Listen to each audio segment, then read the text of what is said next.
Selamat pagi semua. Percubaan. So, hari ini kita akan belajar tema yang ketiga, waspada pasti selamat. Unit 9, kamu mampu mengubahnya.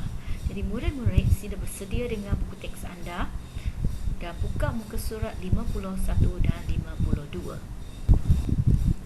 Okey, mari kita mulakan dengan perbualan berkenaan peraturan menaiki kereta. Sila dengar dengan teliti. Selamat pagi para pendengar. Sila dengar panduan keselamatan jalan raya ini. Panduan apa kakak? Panduan keselamatan jalan raya adik. Semasa di dalam kenderaan, kanak-kanak perlu duduk di tempat duduk kanak-kanak. Tempat duduk ini dapat mengelakkan kanak-kanak daripada terhuntan jika berlaku kemalangan. Najwa, sebut panduan keselamatan jalan raya itu semula. Kita cermat, pasti selamat. Adik, sebut contoh kata keselamatan itu semula. Okey, jadi sebentar tadi kita telah mendengar perbualan antara ahli keluarga ini dalam kereta. Okey, mari kita lihat maklumat penting dalam perbualan tersebut. 好，我们来注意看一下这个对话里面呢，还有讲到一些重要一些生字，比如说板读万。OK， 板读万是什么呢？板读万就是我们说的一个很像指引。OK， 板读万maksudnya macam garis panduan dan merujuk kepada kita supaya kita tahu apa yang harus kita buat ya. Jadi di sini selain daripada perkataan panduan, dia terdapat juga seperti tempat duduk kanak-kanak. Apa maksud tempat duduk kanak-kanak? Jadi berdasarkan gambar yang diberikan, kita nampak adik Najwa yang duduk di sebuah kerusi yang berwarna merah. Itulah adalah tempat duduk khas untuk kanak-kanak semasa dalam kereta. Dengan kata lain kita panggil kasih. 就是我们讲的儿童的这个儿童座椅。OK， mari kita sambung dengan yang soalan dia. Okey, 同学们，你有看到那边有一个嘴巴，nampak tak ada simbol murid dalam gambar di sini? Ya, cikgu dalam numbuhkan dia 1 dan 2. Okey, jadi sekarang sila lihat apa yang ibu tanyakan. Najwa, sebut panduan keselamatan jalan raya itu semula. Okey, jadi apa yang kehendak soalan ialah panduan, ya, panduan keselamatan jalan raya.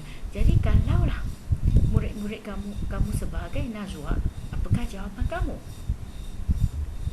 Ya, jawapannya ialah semasa di dalam kenderaan, kanak-kanak perlu duduk di tempat duduk kanak-kanak。就是说，当我们在这个车辆里面的时候呢，我们一定要呢，如果是孩子们，一定要坐在就是儿童的座椅上哦。Okey, yang kedua pula untuk yang mulut yang menjawab nombor 2 itu, kehendak soalan ialah sebut jonggan kata keselamatan itu semula. Jonggan kata, dia sebenarnya sama macam slogan, 就是说要讲的一些标语。Okey, jadi apakah jonggan kata dalam perbualan ini?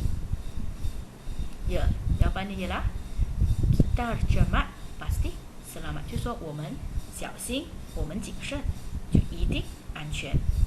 Mari kita sambung yang seterusnya, baca dan analisis. Ya. Okey, mari kita baca petikan yang berkaitan bertajuk Aku sebuah topi keleda. 我是一顶这个头盔 topi keleda 是头盔。Sila baca bersama-sama. Nama aku Perwira. Aku sebuah topi keleda. Aku dihasilkan di sebuah kilang di Pulau Pinang. Aku amat berguna kepada penunggang motosikal. Aku dapat melindungi kepala mereka daripada kecederaan. Aku juga dapat menyelamatkan nyawa mereka jika berlaku kemalangan. Aku mempunyai ciri-ciri keselamatan. Aku sangat kuat dan tahan lasak. Badan aku diperbuat daripada bahan yang tahan hentakan. Di dalam badan aku ada span yang lembut. Pada badan aku pula ada jalur pemantul cahaya. Aku juga boleh dikancing dengan kemasnya agar tidak mudah tercampur. Semua ciri keselamatan ini telah disahkan oleh Institut Piawaian dan Penyelidikan Perindustrian Malaysia, SIRIM. Pada suatu hari, aku telah dibeli oleh seorang pemuda. Beliau menggunakan aku dengan cara yang betul dan selamat.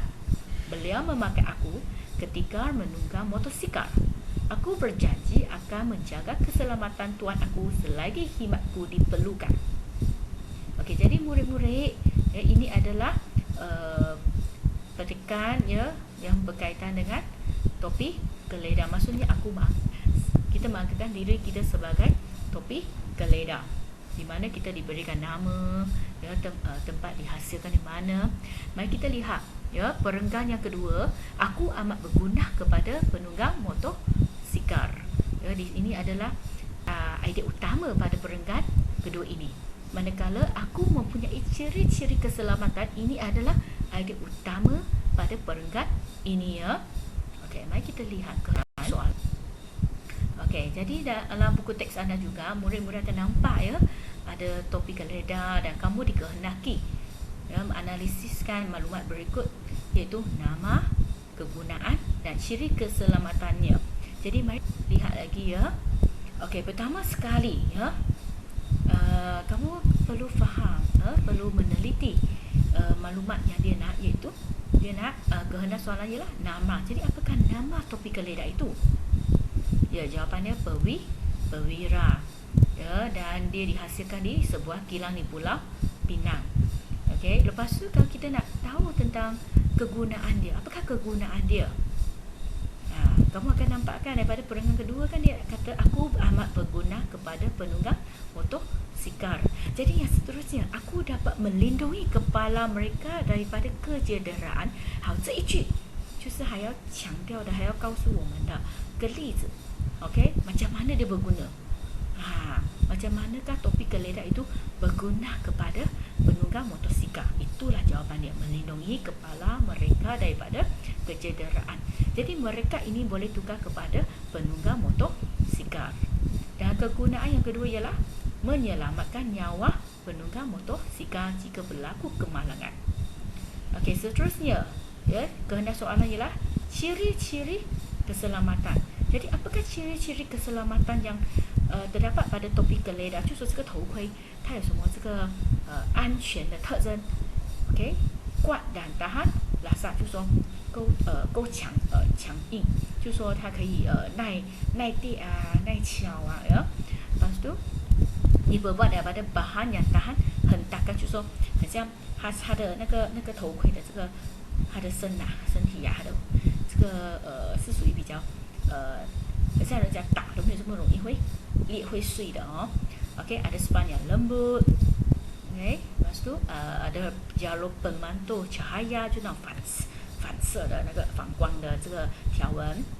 OK， boleh dikancing dengan kemasnya OK agar tidak mudah tercampak.